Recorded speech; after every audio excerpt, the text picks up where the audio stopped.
कहते हैं ना कि जब आपके पास पैसा हो तो सभी लोग परिवार और आपको पूछने चले आते हैं, लेकिन जब आपके पास पैसा खत्म हो जाता है वही इज्जत और मान सम्मान आपका खत्म होने लगता है। और पैसे से ही सब अगर ऐसा हो तो कभी रिश्ते आपके मजबूत नहीं होते हैं। इसलिए हमेशा रिश्ते जब भी बनाइए तो कभी पैसे से मोहताज करके नहीं बनाइए। कभी किसी पैसा मांगे और उसे आप दे देते हैं तो वो आपके परिवार में घर आना जाना करते रहता है। क्यों? क्योंकि आपके पास पैसे हैं। और वही पैसे अगर खत्म हो जाए तो वही आदमी आपको देखने से इनकार कर देते हैं। इसी बात पे कहानी सुनाती हूँ, सुनिएगा। किसी गांव में प्रभुवन नाम का एक व्यक्ति रहता था। वो व्यक्ति सेठ था, वो बहुत सेठ था। वो व्यापारी करता था और बहुत कमाता था। उसकी पत्नी गर्भवती थी। लेकिन हुआ क्या कि उसके जो बिजनेस थे, उसके बिजनेस में घाटा आने लगा। वो इंसान ऐसा था कि कोई अगर 10 मांगता था तो उसे 20 देता था। उसके परिवार, उसके आन जान के लोग, उसके जानकारी के लोग, वो सभी को मदद करता था। वो कभी ऐसा नहीं सोचा था कि मेरे भी बुरे दिन आएंगे। लेकिन कहते हैं ना कि विधाता का लिखा कुछ और होता है और हमेशा अच्छे और बुरे हमेशा पहिए है, दोनों एक दूसरे के साथ चलते रहते हैं। इसलिए कभी भी हम अगर अच्छे हैं तो हमें याद रखना चाहिए कि एक दिन बुरा भी समय आएगा, और अगर हम बुरे में हैं तो हमेशा याद रखना चाहिए कि अच्छे में भी वो दिन आएगा। लेकिन ये जो प्रभुवन था वो याद नहीं रखता था। वो सोचता था कि मेरे दिन तो सब दिन अच्छे ही रहेंगे। वो सबको दिन दुखियों की मदद भी करता था, परिवार में आना जाना सभी होते थे। लेकिन एक बार की बात है, उसके व्यापार में घाटा होने लगी। अब घाटा होने लगी, घाटा होते होते इतना घाटा हो गया कि मानो उसके पास अब रोटी खाने के लिए पैसे ना थे और वे कर्जे में भी डूब गया। अब तो दिन ऐसा हो गया था कि हर दिन दरवाजे पे कर्ज मांगने वाले कोई न कोई खड़ा जरूर रहता था। एक दिन प्रभुवन ने कहा कि ऐसा करो अपनी पत्नी से कि ऐसा करो कि क्यों ना तुम्हारे मैके में चला जाए। तुम्हारे मैके में अगर जाऊंगा तो शायद मैंने तुम्हारे भाई और तुम्हारे पिता की बहुत मदद की है, हो सके तो वो भी मेरी कुछ मदद कर दे मेरी इसी अवस्था को देखकर। तो उसकी पत्नी ने कहा कि हाँ, आपने ठीक कहा, ठीक है, चलते हैं, चलिए, देखने में क्या है। लेकिन जब वो जाने लगा तो वो कहते हैं ना कि जब हम पैसे सब किसी को देते हैं बिना मांगे तो हमें इज्जत भी वैसे ही रहता है। मैं किसी को फिर वो किसी से मुंह खोल के पैसा मांग नहीं पाता है। इसलिए वो किसी से मांग नहीं पा रहा था। तो वो उसने कहा, रास्ते में जब बीच रास्ता हो गया तो उसने अपनी पत्नी से कहा कि सुनो जी, ऐसा करो कि तुम पहले अपने मायके जाओ। अगर तुम्हारा सुख स्वागत होता है और सब अच्छे होते हैं तो फिर तुम मुझे बुला लेना, और अगर नहीं, तुम्हारा दलिद्र अनादर हो और तुम्हें वहां पे कोई आदमी देखकर अनदेखा कर दे तो कुछ कहने बिगर वापस चले आना, मैं तुम्हारा इंतजार करूंगा।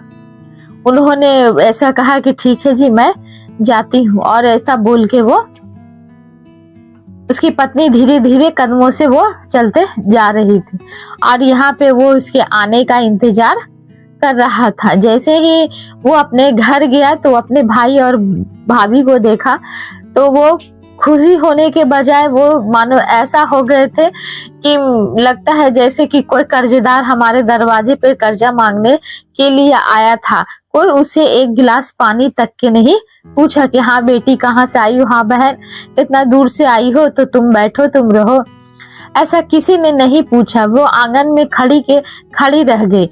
जो उसे कोई कम से कम कुछ तो बोलता, लेकिन वो किसी ने नहीं पूछा उससे। वो अपने वही कदमों से वापस पीछे मुड़ते हुए वो चली आई। तो वो अपने पति के पास जब गई तो बोली कि उसकी जब पति के पास गए, प्रभुवन के पास, तो उसने फेस उसका देखा और उसने कहा शायद लगता है कि हमें वहां जाना नहीं चाहिए।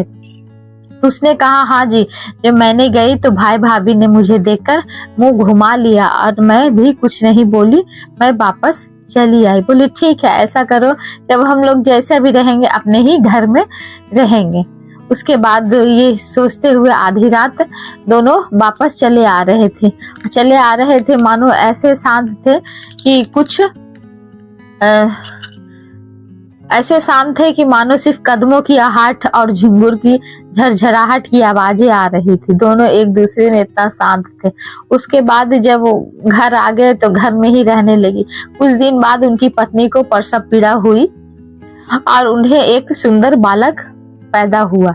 जब बालक पैदा हुआ तो भुवन ने कहा कि देखो, अगर ये बच्चा कुछ महीनों बाद पहले पैदा होता तो मेरे पास मोहल्ले में बांटने के लिए कितने सारे पैसे थे, मैं इसे लड्डू मिठाई बांटता, लेकिन आज मेरे पास ऐसे पैसे भी नहीं है जो कि मैं इसका किसी को कुछ दे भी सकता हूँ।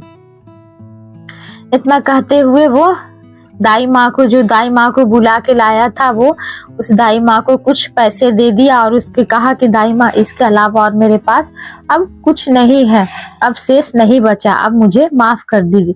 उसने कहा कोई बात नहीं बेटा, तुमने गरीबों की बहुत मदद की है, इसलिए भगवान तुम्हें पहले से अधिक धन देगा। देखो, शायद कुछ तुम्हारे लिए भगवान रखे हुए होंगे। उसके बाद ये कहते हुए वो चला गया। दिन पर दिन गुजरने लगा और जब गुजरते हुए उसके बेटे से उसकी दिन फिर से ठीक होने लगी तो भुवन को लगने लगा कि अब ये मेरा बेटा ही है जिससे सारी स्थिति ठीक हो रही है। उसके बाद वो बच्चा 10 साल का बड़ा हो गया। वो आंगन में खेलता कूदता वैसा ही रहता, लेकिन प्रभुवन का जो व्यापार था वो मानो कि दिन दुगना चौगुना होने लगा। उसके व्यापार में फिर से कोई कमी ना रही। और एक दिन जब वो 10 से 15 साल का बच्चा हो गया था तो वो सभी के साथ रहता ठीक था, लेकिन वो बोलता नहीं था। उसके माँ पिताजी ने बहुत सलाह दिखाए सुनाए, लेकिन वो बहुत बोलता नहीं था। तो नहीं बोलता था तो उसे बहुत दिक्कत होती थी। कभी वो चिड़चिड़ाता था, कभी वो मारता था, कभी पीटता था। ऐसे ही उसकी दिमागी हालत थोड़ा ठीक नहीं रहने के कारण उसने एक दिन उसके पिताजी ने उस पे गुस्सा आ गया और उसे मारा भी, उसे डांटा भी कि तुम्हें बोलने नहीं आता है, तुम्हें खेलने नहीं आता है। उसके बाद उस रात को उस लड़के ने घर को छोड़ दिया। इसका नाम शुभम था। घर को उसने छोड़ दिया। जब शुभम घर को छोड़ दिया तो प्रभुवन खोजने लगा कि कहाँ गया, लेकिन उसे कहीं नहीं मिला। तो उसकी माँ और पत्नी और बच्चे दोनों परेशान होने लगे कि मेरा बेटा कहाँ गया। और ये भी सेठ जो था वो भी परेशान था कि ना मैं इसे मारता और ना ये भागता, लेकिन क्या करे, नीति का कुछ और मंजूर था। उसने बहुत जगह ढूंढा लेकिन वो नहीं मिला, शुभम कहीं नहीं मिला। उसके बाद उसे वो जो भाग के जो बच्चा गया था शुभम, वो एक राज्य से दूसरे राज्य में भाग के चला गया था। अब जाके उसे जंगल में बैठा रहा और जंगल में से वही खाता, मतलब वही घूमते घूमते उसे 20 वर्ष की आयु हो गई थी, क्योंकि वो बहुत दिन से वही जंगल में था। जंगलों की आवाजें उसको अब बातें कुछ उसकी स्पष्ट होने लगी, लेकिन दिमाग की इतना विकसितता ना हुई थी कि लोगों की छल कपट को वो जान सके। एक दिन राजा शिकार खेलने के लिए उस राज्य के जंगल में गया तो उसे देखा कि एक मैले कुचैले एक व्यक्ति उस जंगल में बैठा हुआ था। उसने पूछा कि तुम यहाँ पे क्या कर रहे हो? बोला मैं क्या कर रहा हूँ, कुछ नहीं। तो बोले जंगल में क्यों हो, क्या सोच रहे हो? तो उसने कहा मैं तो सोच रहा हूँ कि यहाँ जंगल से हटा के एक सुंदर सा महल बना दूं। राजा के ये बात आश्चर्य सा लगा। उसे लगा कि कुछ इस व्यक्ति में है, इसका दिमाग कुछ तेज है। उसके बाद इसे अपने राजमहल में लेके आ गया और राजमहल में जब लेके आए, लेकिन कोई भी बात वो बोलता था तो सटीक बोलता था, लेकिन लोग के बासी और उसके नौकर सेनापति सिपाही सब उसे पागल पागल कहकर बुलाते थे। उसके बाद वो सोचता था कि ये पागल आ गया है तो ये पागल को भगा दिया जाए, जो राजा के करीब में रहता था। और राजा से बहुत सारे भी लोग ईर्ष्या करते थे, इसलिए राजा को मारने के लिए सोचा कि इस पागल से ही क्यों ना करवाऊं और इसे भगा दूं, क्योंकि ये रहेगा तो हमारी योजना पे पानी फिरता रहेगा। और ये सब जो राज का कराता था वो मंत्री था। मंत्री भी राजा बनने के लिए चाहत रखे हुए था और अपने सिपाही सबको बीच में लाए हुए था। उसके बाद लाए हुए था तो उसने उसको बोला कि ए पागल, जो तुम ऐसा करो ना, तुम जब राजा, उसने एक योजना बनाई, उसने कहा कि इसको हम राजा से कल इसको यहाँ से भगा देंगे। तो बोला कैसे भगा देंगे? तो उसने कहा कि राजा को तुम कल, सुनो ना ये भैया, बड़े भैया, जो आप तो बहुत अच्छे व्यक्ति हो। बोला कैसे? उसको बोलना बहुत कम आता था और लोग उसे पागल समझते थे। इस बोल के उसकी समझदारी थोड़ी कम थी, लेकिन समझदारी कम नहीं थी, छल कपट वो नहीं जानता था। तो उसने कहा कैसे? तो उसने कहा कल तुम राजा को थप्पड़ मारोगे ना तो राजा तुम्हें बहुत मान सम्मान देंगे। बोले बस इतनी सी बात है? तो राजा सम्मान देंगे तो मैं क्या, मैं कल थप्पड़ जरूर मार दूंगा। बोला ठीक है। उस जैसे ही राजा सिंहासन पर बैठा और ये व्यक्ति जाके उसे थप्पड़ मार दिया। जैसे ही राजा को थप्पड़ मारा कस के तो उसकी मुकुट निकल के जमीन पे टकरा गई, जिससे एक बिच्छू निकला और राजा ने उस पगले को अपने सीने से लगा लिया कि अगर ये व्यक्ति ना होता तो आज मैं जीवित नहीं होता। सभी लोग तो पहले सन्न हो गए कि राजा को थप्पड़ मार दिया ये, लेकिन जब पता चला कि नहीं, ये मुकुट बचाने के लिए, राजा की जान को बचाने के लिए इसने राजा को थप्पड़ मारी ताकि मुकुट नीचे गिर जाए और उससे बिच्छू निकल जाए। उसके बाद दूसरे दिन तो सिपाही के सभी जितने भी योजना थी वो विफल नजर आते हुए आई। उसके बाद कहा कि देखो, उसके बाद राजा को उसने कहा कि आज से ये पगला नहीं रहेगा, इसको एक राजमहल दे दो अलग से और वहां जाकर रहेगा ये। बोले बताओ, इसको हम बोले थे मारने के लिए तो ये अलग से राजा का राजमहल ही लेके बैठ गया। अब कहीं किसी दिन बाद राजा के बाद ये राजा ना बन जाए। तो और सिपाही लोग परेशान हो गए। उसके बाद फिर उसे बोला बड़े भैया, कल तो तुमने थप्पड़ मारा था, आज राजा का सिंहासन खींच लो। जैसे तुम खींचोगे ना वैसे ही राजा तुम्हें फिर से सीने से लगा लेंगे। उसे ये पता ना था कि वो उसे तो कराने के लिए कहा जा रहा था कि अगर सिंहासन खींच लेता तो वो जैसे ही खींचता वो राजा गुस्सा हो जाता और इसे राज से निकलवा देता। लेकिन कुदरत को कुछ और मंजूर था। जैसे ही राजा बैठने लगा तो उसने सिंहासन को पीछे खींच लिया। जैसे ही खींचा तो राजा को खिसकने की आवाज सुनाई दी। राजा ने बैठा नहीं और पीछे मुड़ के देखा कि उसने सिंहासन को पीछे खींच लिया है। लेकिन जब सिंहासन का पैर देखा तो देखा उसने कि एक पैर टूटा हुआ है। तो उसे लगा कि ये मेरी जान बचाने के लिए ये टूटा हुआ पैर के लिए सिंहासन को खींच लिया। तो खींच लेने के बाद उसके बाद उसे बोला कि अब इसका मंत्री बना दो और यही राजमहल में ये रहेगा। उसके बाद जब रहने लगा तो उसने बोला कि बताओ, इसे जो उल्टा कराते हैं उससे उल्टा हो जाता है, इसलिए इसको दूसरे राज्य से इसको राजा को बुलवा कर इसे मारने के लिए योजना बनाए। तो दूसरे राज्य में वो कहते हैं ना कि जब घर में ही फूट हो तो दूसरे वाले भी आपका फायदा ही उठाते हैं। तो दूसरे राज्य वाले जब ये हुआ, फूट हो रहा था, तो राजा ने कहा कि मतलब राजा ने दूसरे राज्य के राजा ने सोचा कि ये तो उस मंत्री को सिर्फ मारने के लिए नहीं, हम राजा को ही मार देंगे, मार के हम राजपाट ही हड़प लेंगे। उसने ये योजना बनाई थी कि सिर्फ उस पगले को मारना और इसने ये योजना बनाई कि राजा को ही मार देंगे। युद्ध की सीमा दिन तय, सब कुछ हो गया। लड़ाई जब युद्ध होने लगा तो ये पगला भी, शुभम भी साथ में चल रहा था। उसके बाद जब चलने लगा तो उस राज्य पे जब जंगल में लड़ाई करने का समय तय हुआ एक जंगल में जाकर। तो जब एक जंगल में जब तय हुआ तो राजा उस दूसरे राज्य के राजा पर एक शेर ने आकर हमला कर दिया। शिकार होने से मतलब झगड़ा होने से पहले ही, बिगुल बजने से पहले ही उस पे राजा ने ये कर दिया, मतलब आगमन कर दिया एक शेर ने। इसने बिना कुछ सोचे समझे अपनी तलवार निकाली और शेर का गर्दन काट दिया। जब राजा जमीन पर पड़ा था तो उठा तो उसने देखा कि दोनों तरफ के सैनिक खड़े हैं और ये मेरी जान बचा रहा है। तब राजा ने कहा कि जब तुम दुश्मन को इतने अच्छे से बचा सकते हो तो मैं तुम्हारा राज नहीं लूंगा, मैं तुमसे झगड़ा नहीं करूंगा, मुझे माफ कर दो। और ये अपने राज को वापस लेके जा रहा था। लेकिन राजा ने कहा कि जब ये तुम्हारे दो जो फूट डलाने वाले व्यक्ति है उसको तो सजा मिलनी ही चाहिए, जो उसे भी लेके चलो वापस। जब उसे लेके जाने लगा तो उसने कहा कि नहीं रुको, मेरे आदमियों को कोई नहीं ले जाएगा। उसने कहा कि ये तुम्हारे लिए घातक साबित होगा। उसने कहा नहीं, ये मेरा आदमी है, तुम नहीं ले जा।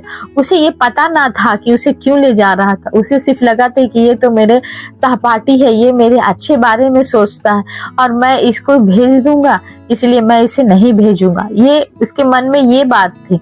लेकिन राजा के मन में तो वो बात थी, क्योंकि इसकी बुद्धि थोड़ी मंद थी, ये उतना समझ नहीं पाता था, इसलिए तो लोग पगले पगले इसे कहते थे।